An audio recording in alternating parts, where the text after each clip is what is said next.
भाई सबसे पहले तो एक चीज़ मान लो कि ये जो स्टॉक मार्केट है ये अली बाबा की कोई गुफा नहीं है यार।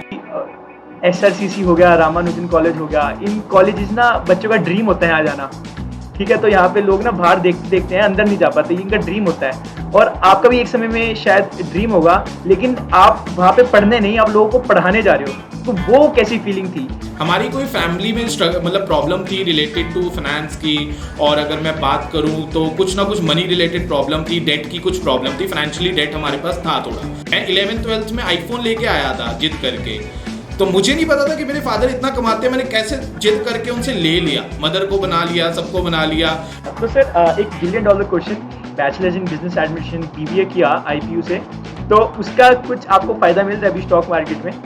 एक कहा जाता है नेटवर्क आज के टाइम पे बहुत बड़ी चीज़ है, तो आप जितना ज़्यादा हो नेटवर्क बनाओ, नेटवर्क से आपको बहुत सारी अपॉर्चुनिटीज़ मिलती है। और SRCC वाला जो इवेंट था और उसके बाद जो रामानुजन वाला कॉलेज इवेंट था वो जसकीरत सिंह गुजराल सर, फाइनेंशियल अड्डा की कितने रेवेन्यू स्ट्रीम्स हैं? तो वो कुछ टाइम था मेरे लिए बहुत मुश्किल था, और वही टाइम ने आज मैं कहता हूँ अगर शायद वो चीज़ ना होती हमारे पास तो शायद मैं आपके साथ ना बैठा होता।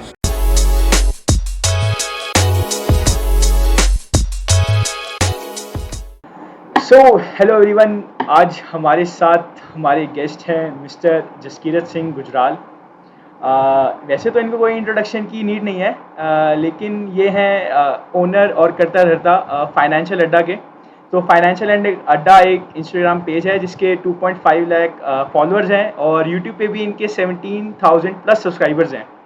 तो Jaskirat sir, welcome to our podcast. Thank you so much, Lakshay bhai, for inviting me. Thank you so much. तो सर जैसे आप फाइनेंशियल अड्डा पेज है, आप उसके पीछे संभालते हो उसको, लेकिन बहुत सारे लोगों को आपकी पर्सनल जर्नी नहीं पता कि आपने कैसे share market, stock market, investing करना शुरू किया, और आपका सब कुछ ये कैसा हुआ? ओके, सो देखो, पर्सनल जर्नी में ऐसे नहीं बताता कि सिर्फ स्टॉक मार्केट कैसे स्टार्ट किया, उससे थोड़ा सा पहले चलते हैं, ठीक है। तो मैं आपको बताता हूँ पर्सनल जर्नी के बारे में। तो मेरी जर्नी कैसे स्टार्ट हुई और स्टॉक मार्केट के अंदर मेरी एंट्री कैसे हुई, कैसे मेरे को यहाँ पर बेसिकली एक कहते हैं ना इंटरेस्ट कैसे आया, कैसे डेवलप हुआ।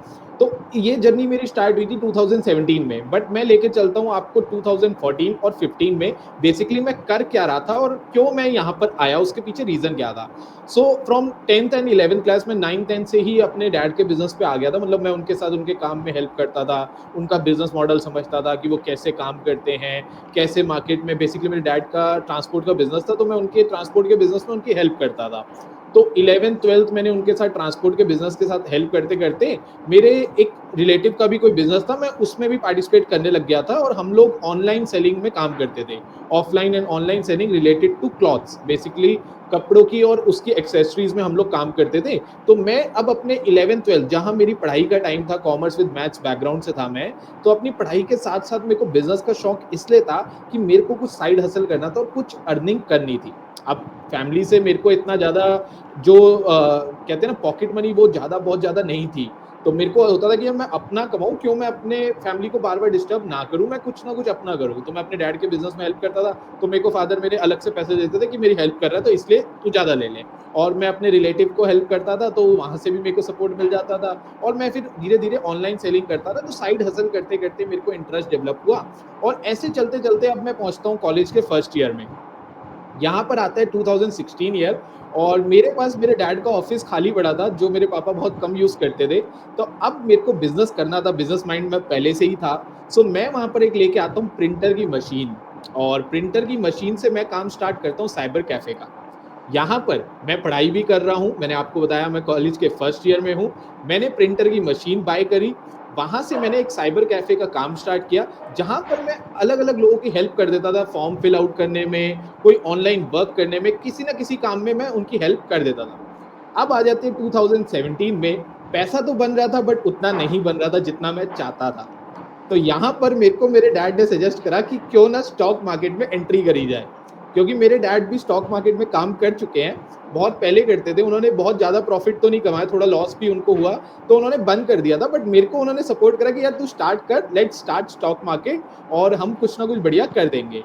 सो 2017 में इस तरह मेरी एंट्री होती है स्टॉक मार्केट के अंदर और ऐसे डेवलप होता है। अभी मैं अपना काम कर रहा हूँ, कॉलेज से आने के बाद मैं साइबर कैफे रन कर रहा हूँ, वहां पर मैं कुछ ना कुछ काम अपना कर रहा हूँ, कुछ छोटे मोटे साइड हसल में करता रहता था। ये मेरी पुरानी आदत है जिससे मैं अपना बिजनेस चलाता रहता था, अपना खर्चा चलाता था। 2017 में मैंने स्टॉक मार्केट के अंदर एंट्री ली। आज भी मेरे को डेट याद है, 21 सितंबर 2017, जब मैंने पहले स्टॉक्स लिए थे, और पहले 3 कंपनी कौन सी ली थी आज भी मुझे पूरी याद है। सो वहां पर मैंने अपनी मदर से पैसा लिया कि मेरे को कुछ उधार दो कि मेरे को स्टॉक मार्केट में लगाने हैं।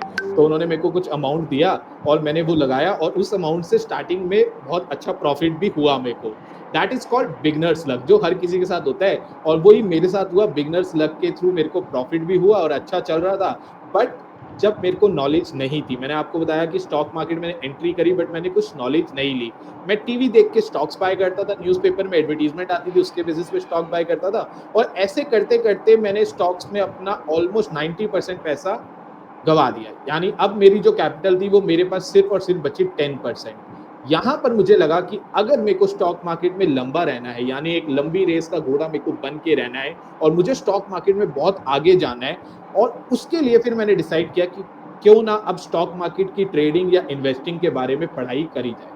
तो यहाँ से मेरी जर्नी स्टार्ट होती है। 2017 में मैंने इस तरह से एंट्री ली। उसके बाद फिर मैंने अपनी स्टडी स्टार्ट करी 2018 में, और धीरे धीरे करके मैंने स्टॉक मार्केट के बारे में सीखा, और सीखते सीखते मैं इन्वेस्ट करता रहा, सीखता रहा, इन्वेस्ट करता रहा। आज भी ऐसा ही चल रहा है कि मैं आज भी सीख रहा हूँ और आज भी इन्वेस्ट और ट्रेड कर रहा हूँ। Okay okay, cool sir, cool sir. बहुत ही मतलब इंस्पायरिंग स्टोरी है, क्योंकि अगर आप 19-20 साल की एज में आपको कुछ भी एक्स अमाउंट ऑफ मनी दिया जाए और 90% वो मतलब शेयर मार्केट में कहते हैं सट्टे की तरह हार दिया जाए, तो बहुत कम ही लोग होते हैं जो उसको उभर पाते हैं। तो सर बहुत एस्पिरेशनल और बहुत इंस्पायरिंग जर्नी है आपकी। तो सर उस समय आप कॉलेज में थे? बिल्कुल, मैं 2017 में मेरा सेकेंड ईयर स्टार्ट हो गया था। कौन से कॉलेज में थे आप? मैं हूँ मैंने आईपी यूनिवर्सिटी से करी है, that is Guru Govind Singh Indraprastha university, Dwarka, Delhi. और मेरी जो स्ट्रीम थी वो थी बैचलर ऑफ बिजनेस एडमिनिस्ट्रेशन, यानी बीबीए। ओके, तो सर इसके बीच में फाइनेंशियल अड्डा की शुरुआत कैसे हुई? फाइनेंशियल अड्डा की अब मैं आपको शुरुआत बताता हूँ। जैसे मैंने आपको बताया 2017 में मैं एंटर तो हो गया, एंटर होने के बाद मैंने लॉस भी कर लिया।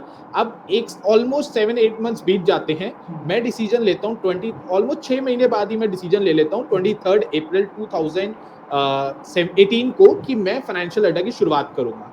और मैं अपनी मदर को बोलता हूँ कि मैं एक ऐसे यूट्यूब चैनल बनाऊंगा। मैं उस दौरान मैं बहुत वीडियोस देखता था ऑनलाइन कि ऐसे ऑनलाइन अर्निंग करनी है। सो एक साइड हसल मेरे रहता था कि यार मेरे को कुछ ना कुछ पैसा कमाना है, और उसके लिए ये करते करते मेरे को एक आइडिया आया कि क्यों ना यूट्यूब चैनल बनाया जाए और उसके थ्रू अर्निंग भी हो जाएगी। बट मुझे पता था कि टाइम लगेगा।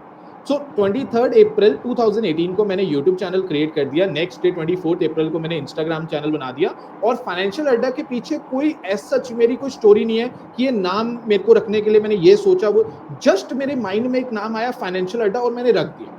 इसके पीछे मेरी कोई भी स्टोरी नहीं थी। मैंने इसको जैसे ही नाम इसका रखा फाइनेंशियल अड्डा, मैंने उसके 2 महीने बाद ही इसको ट्रेडमार्क करवा दिया था कि ये नाम अब कोई और नहीं ले सकता। तो मेरा ये जो फाइनेंशियल अड्डा ये रजिस्टर्ड ट्रेडमार्क है, ये नाम मेरे पास ही है और मैं इसके सोल प्रोप्राइटरशिप का ऑनर हूँ। तो ये नाम कहीं नहीं आ सकता फाइनेंशियल अड्डा। तो उसमें हमने जो ये डिसीजन लिया कि अब चैनल स्टार्ट करना है, और उसके बाद अब चैनल तो स्टार्ट कर लिया बट स्टॉक मार्केट की नॉलेज तो है नहीं। तो मैंने वहां पर फिर एक कोर्स ज्वाइन किया। जो मैंने कोर्स किया that is global financial market professional.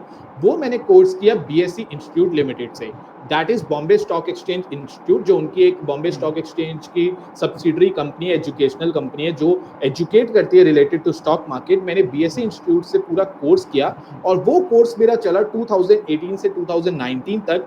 उस एक साल के अंदर मैं सैटरडे और संडे पूरे दिन की मेरी क्लासेस होती थी, अराउंड 10 AM टू 5 PM तक की मेरी क्लासेस होती थी। और हमने वहाँ पर खाली स्टॉक मार्केट नहीं सीखा, स्टॉक मार्केट के साथ साथ financial market, investment banking, mergers acquisition, और बहुत सारी चीजें मैंने वहाँ पे बैंकिंग के बारे में भी सीखी। काफी सारी नॉलेज ली फाइनेंशियल मार्केट के बारे में, और वहां से मेरे को कंटेंट मिला। अब मैं कुछ सीख के आ रहा था, मैं वही चीजें अपने पेज पे और साथ में यूट्यूब पे कंटेंट क्रिएट कर रहा था। तो इस तरह मैंने पूरा 1 साल दिया एजुकेशन में। यहाँ से मेरी शुरुआत होती है कि मैं कुछ सीख रहा हूँ और साथ साथ में अपना कंटेंट बना रहा हूँ। तो इस तरह से मेरा 2018, 19 और 2020 ऐसा ही चलता रहा। 2 साल मैं कंटेंट क्रिएशन जो सीख रहा था वो मैं बना रहा था। तो सर जैसे आज के टाइम में क्या होता है कि किसी ने कंटेंट क्रिएशन स्टार्ट करनी हो तो कंटेंट क्रिएशन बाय चॉइस भी शुरू करते हैं लोग। तो उस समय जैसे आपने ऐसे कभी सोचा था ये बाय चॉइस था या एक्सीडेंटल हुआ था कि जैसे आपने सोचा था कि कभी मेरे इतने फॉलोअर्स होंगे या नहीं होंगे? उस समय क्या आइडियोलॉजी थी आपकी? मेरे को ये चीज तो पता था कि फॉलोअर्स आना कोई इजी बात नहीं है। हुँ, तो ये स्टार्ट करने के पीछे मेरा एक इंटरेस्ट तो आ चुका था फाइनेंस में, क्योंकि मैंने आपको बताया मेरा इंटरेस्ट था बिजनेस में। मेरा इंटरेस्ट था कि कैसे पैसे को कमाना है, उसके लिए मैं कुछ ना कुछ काम करता रहता था। हुँ, अब उसी में एक और काम मेरा ऐड ऑन हुआ फाइनेंस, जो कि हुँ, हुँ, स्टॉक मार्केट। हुँ, मेरे को वहां पर जब समझ आया कि स्टॉक मार्केट में इस तरह से पैसा कमाया जा सकता है, आप अलग अलग तरीके से पैसा कमा सकते हो, बहुत सारे जो मैं आगे आपको बताऊंगा अभी कि किस तरीके से हम पैसा कमा रहे हैं इस टाइम, और आप भी कैसे कमा सकते हो, तो इसके बारे में डिस्कस करूंगा। तो ऐसे करते करते जो मेरा जो ये डिसीजन था कि यूट्यूब चैनल ओपन करना है, ये जस्ट मैं वीडियोस देखता था कि किस टाइप के मैं ऑनलाइन बिजनेस कर सकता हूँ। तो उन ऑनलाइन बिजनेस में एक यूट्यूब बिजनेस भी कहा जाता था कि आप यूट्यूब पे चैनल बना के अर्निंग कर सकते हो। बट उस टाइम बहुत कम लोग होते थे कि जो फाइनेंस की नॉलेज देते थे। इसीलिए मैंने कोर्स किया कि मेरे को कुछ नॉलेज पहले लेनी चाहिए और फिर मेरे को वीडियोस बनानी चाहिए। तो मैं पहले सीखता था और फिर वीडियोस बनाता था। तो डिसीजन इसीलिए लिया था कि मेरे को एक ऑनलाइन अर्निंग करनी है। बट मैंने कभी इस चैनल को इसलिए यूज नहीं किया कि मेरे को सिर्फ अर्निंग करनी है। मैंने हमेशा और आज तक मैं करता आ रहा हूं, इस चैनल को मैंने इसीलिए बनाया था कि मेरे को इंडिया में फाइनेंशियल लिटरेसी प्रोवाइड करनी है। क्योंकि मैंने बहुत लाइफ में इंसिडेंट देखे हैं अपनी लाइफ में कि जिन्होंने फाइनेंस की, जिनको नॉलेज कम होती है, जिनको फाइनेंशियल लिटरेसी नहीं पता होती या ज्यादा नॉलेज नहीं होती, उनके साथ स्कैम्स ज्यादा होते हैं या उनके साथ प्रॉब्लम्स बहुत ज्यादा आती है फाइनेंशियली भी। तो मेरा ये चैनल बनाने का एक मकसद ही यही था कि मैं फाइनेंशियल लिटरेसी दूंगा। और मुझे पता था कि जिस दिन मैं अच्छी तरीके से काम करूंगा, सही कंटेंट दूंगा, अच्छी नॉलेज दूंगा, पैसा अपने आप आएगा। तो मैं कभी पैसे के पीछे नहीं भागा। अब मेरे पास पैसा अपने आप आ जाता है, मैं भागता कभी भी नहीं इसके पीछे। सही है सर, सही है। तो सर अभी मैं एक the most viewed part of this conversation पूछने जा रहा हूँ कि इस समय mister Jaskirat Singh Gujral sir financial अड्डा की कितने रेवेन्यू स्ट्रीम्स हैं? देखो, मैं आपको एक आइडिया दे देता हूँ कि हम लोग कहाँ-कहाँ से अपनी हुँ, अर्निंग करते हैं। हुँ, इससे एक आपको आइडिया मिल हुँ, जाएगा।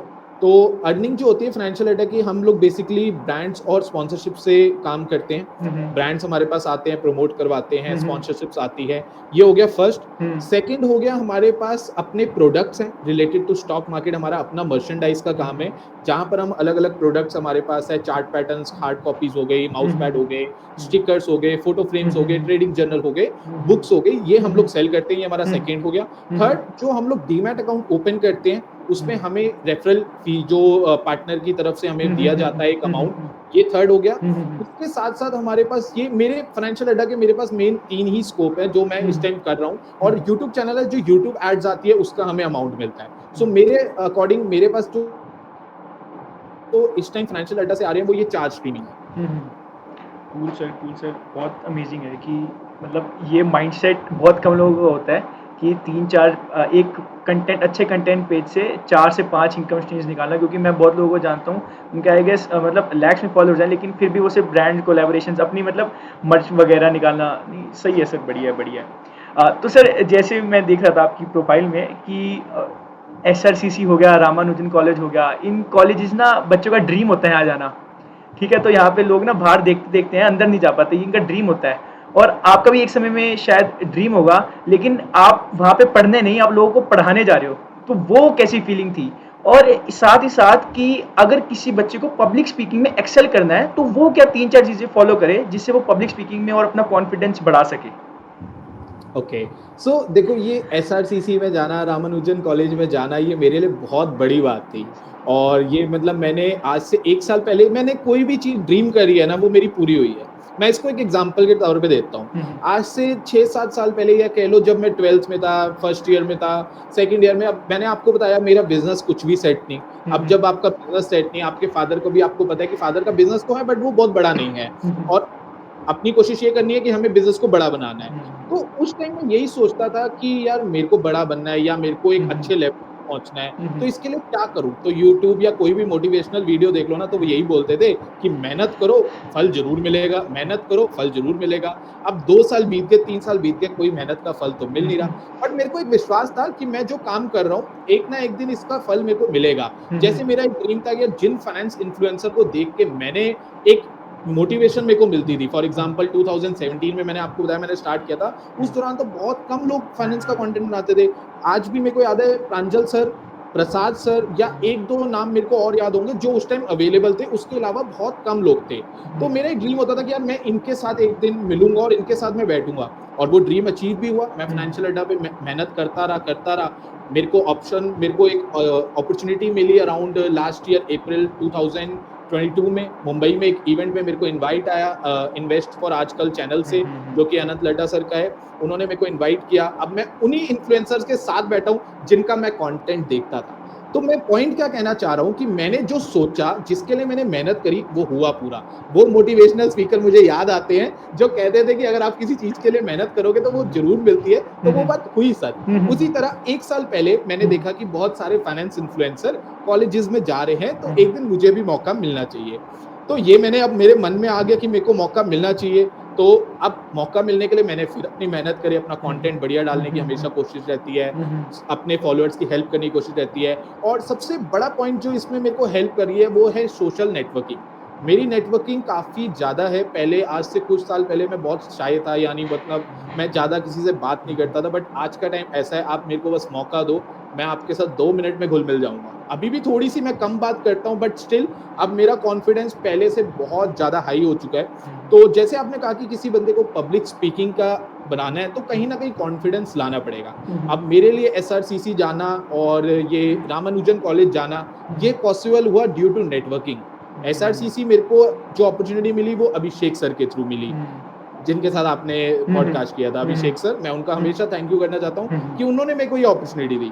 तो ये अपॉर्चुनिटीज कहीं ना कहीं आपको नेटवर्क से मिलती है, और आपको ये नेटवर्क बनाना पड़ता है। और ये एक कहा जाता है नेटवर्क आज के टाइम पे बहुत बड़ी चीज है। तो आप जितना ज्यादा हो नेटवर्क बनाओ, नेटवर्क से आपको बहुत सारी अपॉर्चुनिटीज मिलती है। और SRCC वाला जो इवेंट था और उसके बाद जो रामानुजन वाला कॉलेज इवेंट था, वो मेरे लिए बहुत ही बढ़िया रहा। स्टूडेंट्स का भी बहुत अच्छा रिस्पॉन्स रहा, और मुझे भी बहुत अच्छा लगा कि मेरे को कुछ नॉलेज शेयर करने का मौका मिला और उनसे भी कुछ सीखने का मौका मिला। तो एक चीज मैं कहना चाहूंगा, जो आपने मेरा क्वेश्चन पूछा था कि पब्लिक स्पीकिंग में कैसे लोग करें, इसके लिए लाओ कॉन्फिडेंस। आपको कोई चीज नहीं आती ना, आप हाँ कर दो, रात को पढ़ाई करो ना उसके लिए। मेरे को SRCC जाने में थोड़ा सा हो रहा था कि यार SRCC जाना है, ये चीज में पता नहीं मैं श्योर हूं या नहीं हूं। मैंने उनको हाँ कर दी। मैंने एक रात बैठ के पूरा उसका नॉलेज लिया, उसका आइडिया लिया कि कल मेरे को क्या बोलना है। मतलब आप कॉन्फिडेंस रखो, आप सही जाओगे, और उसके लिए प्रैक्टिस जरूर करनी है, ये चीज है। सही है सर, बहुत सही एडवाइसेस दे रहे हो सर आप। तो सर जैसे ये तो सारी पॉजिटिव चीज़ें होगी, तो आई होप आपकी लाइफ में काफ़ी लो पॉइंट्स भी रहे होंगे। तो सर कोई आपकी लाइफ का सबसे लोएस्ट पॉइंट और आपने उसको टैकल कैसे किया? ओके तो देखो, मैं ज़्यादा चीज़ें तो नहीं डिस्क्लोज करता, मेरे जी, को जी। नहीं अच्छा लगता मैं ज़्यादा चीज़ें डिस्क्लोज करूं। बट मैं आपको एक आइडिया थोड़ा सा बता देता हूं कि आफ्टर 12th मेरे को काफ़ी ज़्यादा डिफिकल्टीज आई थी। हमारी कोई फैमिली में मतलब प्रॉब्लम थी रिलेटेड टू फाइनेंस की। और अगर मैं बात करूं तो कुछ ना कुछ मनी रिलेटेड प्रॉब्लम थी, डेट की कुछ प्रॉब्लम थी, फाइनेंशियली डेट हमारे पास था थोड़ा। तो वो कुछ टाइम था मेरे लिए बहुत मुश्किल था। और वही टाइम ने मैंने, आज मैं कहता हूँ अगर शायद वो चीज़ ना होती हमारे पास, तो शायद मैं आपके साथ ना बैठा होता, कहीं और होता, या कुछ अलग सोसाइटी में हो जाता, मुझे भी नहीं पता मैं कहाँ होता। बट उस चीज़ ने मेरे को कहीं ना कहीं एक सिंसियर बनाया। कहीं ना कहीं मुझे एक पैसे की जो वैल्यू होती है, मनी की जो वैल्यू होती है, वो करना सिखाई। मैं 11th-12th में आईफोन लेके आया था जिद करके। तो मुझे नहीं पता था कि मेरे फादर इतना कमाते हैं, मैंने कैसे जिद करके उनसे ले लिया, मदर को बना लिया, सबको बना लिया।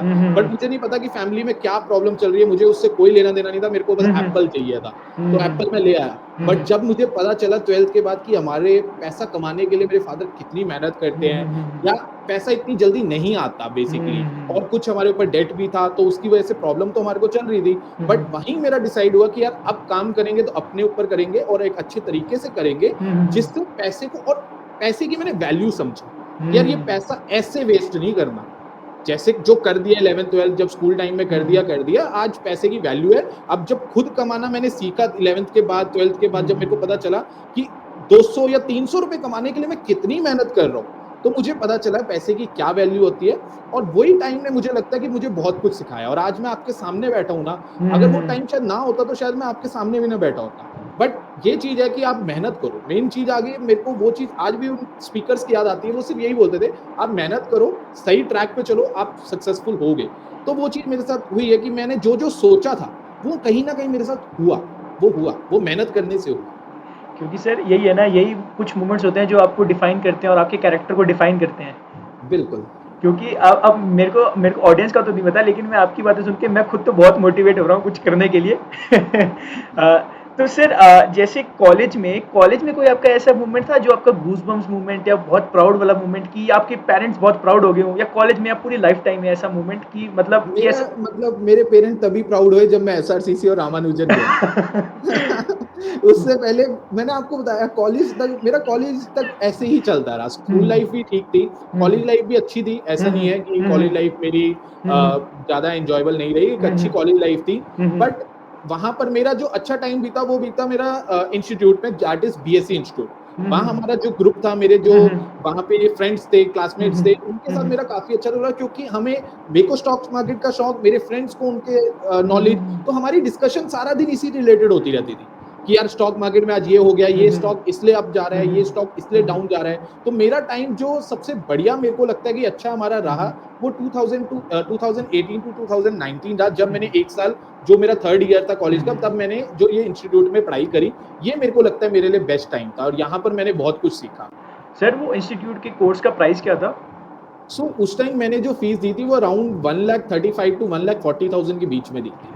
सर अब इसमें एक सवाल आता है, मान लो कोई कॉलेज ग्रेड जा रहा है, कॉलेज गोइंग स्टूडेंट है, तो उसके पास, मान लेते हैं उसके पास इतने पैसे नहीं है, तो आपने बीएससी इंस्टीट्यूट में भी नॉलेज गेन करी और अब आप देखते हो यूट्यूब पे भी इन्फ्लुएंसर्स है जो नॉलेज देते हैं, तो अब कोई कॉलेज गोइंग स्टूडेंट है, अगर वो वही चीज़ यूट्यूब पे सीखना चाहे तो वो सीख सकता है या नहीं?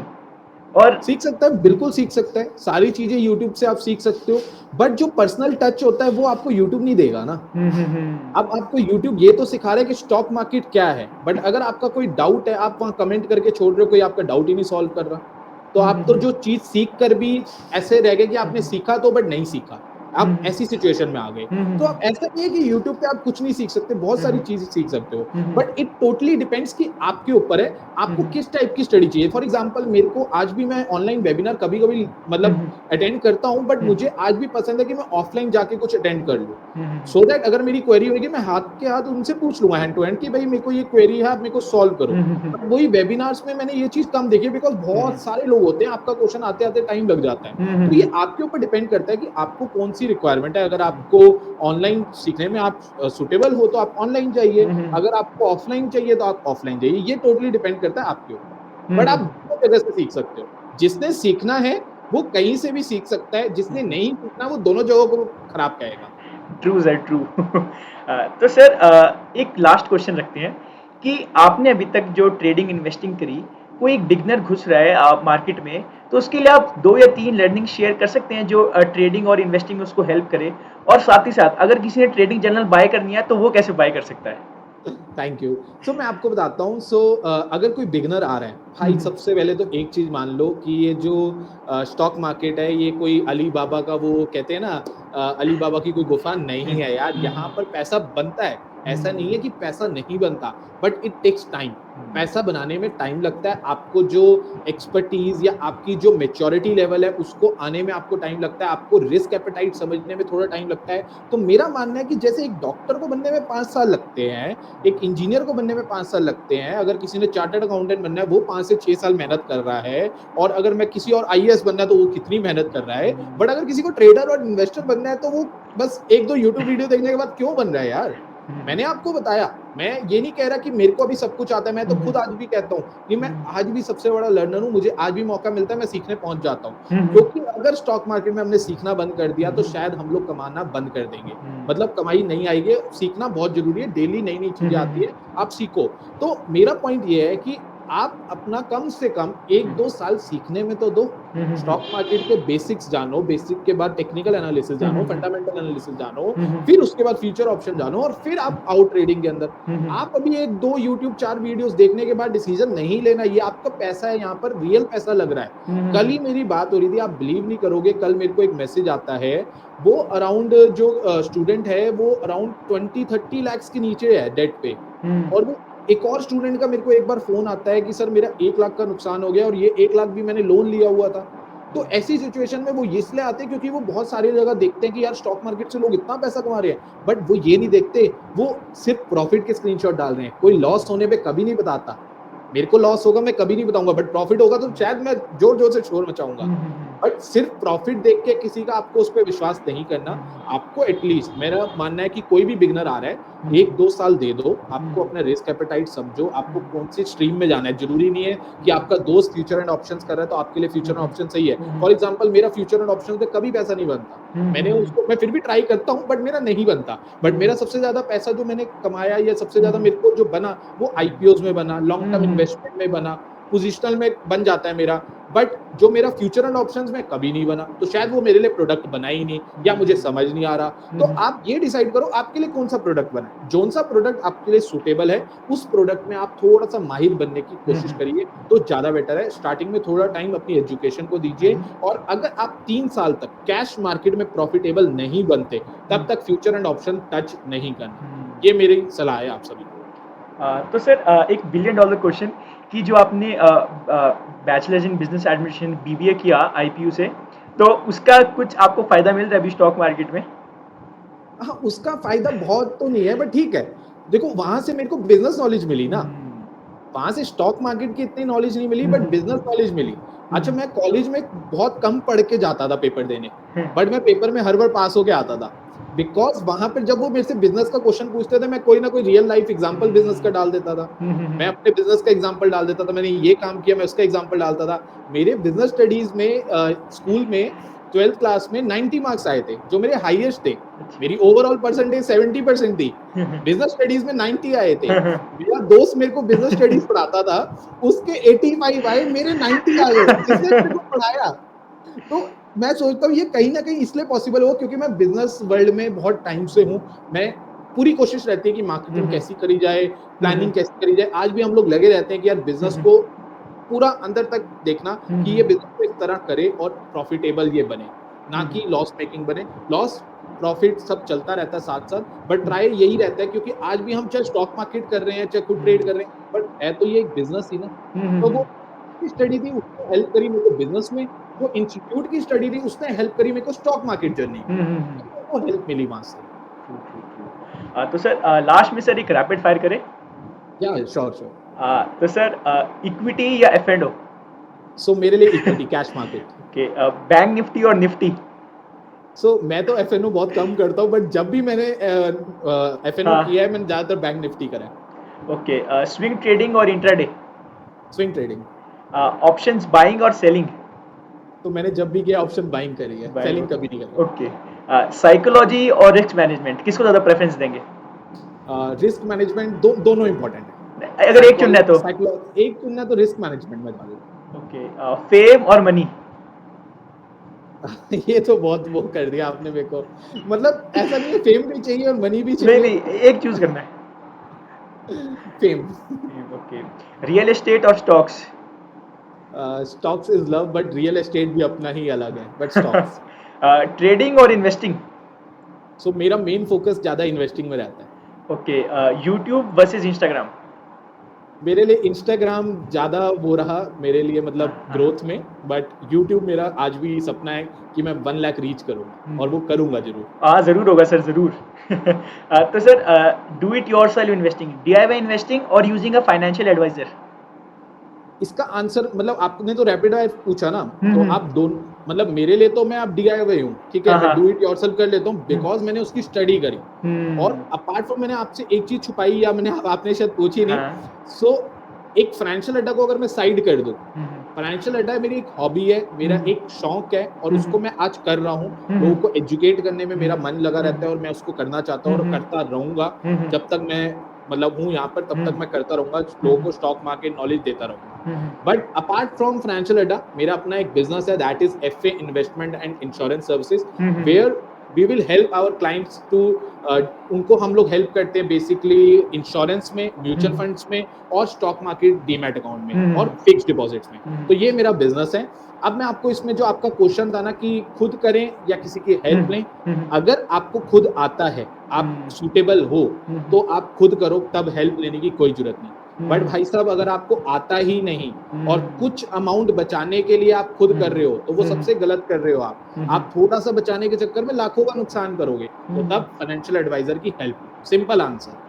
तो सर अगर किसी को फाइनेंशियल एडवाइजर की हेल्प चाहिए और आपसे कनेक्ट करना है और जिसको ट्रेडिंग जर्नल भी खरीदना है और सब कुछ खरीदना है, तो वो कैसे खरीद सकता है और आपको तो कैसे कॉन्टैक्ट कर सकता है? हमारी वेबसाइट है financialadda.co.in जो कि हम्म, बहुत जल्द ऑलरेडी लाइव है, हम्म, बट वो बहुत जल्दी और लाइव हो जाएगी, पेमेंट गेटवे के साथ हमारा कनेक्शन चल रहा है। हम्म, सो उस वेबसाइट पे आप विजिट कर सकते हो financialadda.co.in। अदरवाइज आप मेरा व्हाट्सएप नंबर नोट कर लो जो हमारा सारे चीजों के लिए अवेलेबल है, 8882595299। इस नंबर पे आप कभी भी कोई प्रोडक्ट्स बाय करने हो तो मैसेज कर सकते हो। अदरवाइज ये नंबर आप क्वेरीज के लिए भी सेव कर सकते हो, कभी भी स्टॉक मार्केट की कोई क्वेरी हो, message me any time. Sir sir क्योंकि इस लेवल पे आने के बाद जिस हिसाब से कहा कि आपने कोई भी स्टॉक मार्केट क्वेरी हो तो कोई भी नहीं सुनता सर, क्योंकि जिस लेवल पे आप हो तो मतलब मैं तो काफ़ी नहीं, शौक हुआ। और मैं कभी भी ये नहीं बोलता कि मैं बहुत बड़े लेवल पे पहुंच गया। मैं आज भी जो 5 साल पहले था आज भी मैं वैसा ही हूँ। जिस लिए मैंने चैनल स्टार्ट करा था कि लोगों को नॉलेज देनी है, आज भी वही कर रहा हूँ और वही करता रहूंगा। तो मैं कभी भी नहीं कहूंगा कि मैं उस लेवल पे पहुंच गया या उस लेवल पे, बट मैंने जो 5 साल पहले सोचा था ये चैनल स्टार्ट करने से 6 साल पहले, वही आज भी करूंगा। और किसी का मैसेज आएगा, अगर वो सही मैसेज हुआ तो मैं इमीडिएट रिप्लाई कर दूंगा। अब कोई स्टॉक टिप्स मांगेगा तो वो नहीं हम दे सकते। नहीं अगर सर, हाँ जेन्युइन क्वेरी होती है, मैं आज भी डेली 5 से 10 क्वेरी सॉल्व करता हूँ अपने व्हाट्सएप पे। कोई भी उनकी क्वेरीज होती है रिलेटेड टू स्टॉक मार्केट, मैं पूरा उनको वॉइस मैसेज या मैसेज करके उनको गाइड कर देता हूँ कि आप ऐसे कर सकते हो। सर क्यों आई होप आप यही ह्यूमिलिटी इन फ्यूचर भी बनाए रखें। तो sir thank you so much for doing this. I think audience को भी बहुत कुछ सीखने को मिला होगा, और पर्सनली मुझे तो बहुत कुछ सीखने को मिला है सर आपसे, आपसे ऐसे इंटरेक्ट करके। So thank you Jaskirat sir for doing this. I hope आप ऐसी लाइफ में ग्रो करते रहें और 1 लाख सब्सक्राइबर्स आपके जरूर यूट्यूब पे जल्द हो। थैंक यू सो मच लक्ष्य भाई, और आप बहुत अच्छा काम कर रहे हो। मैंने आपकी और भी 2-3 पॉडकास्ट देखी, सीरियसली बहुत अच्छी है। और keep up the good work, ये बहुत जरूरी है आज के टाइम पे जो आप कर रहे हो। और आपको भी बेस्ट विशेस मेरी तरफ से। Thank you so much sir, thank you so much. Thank you.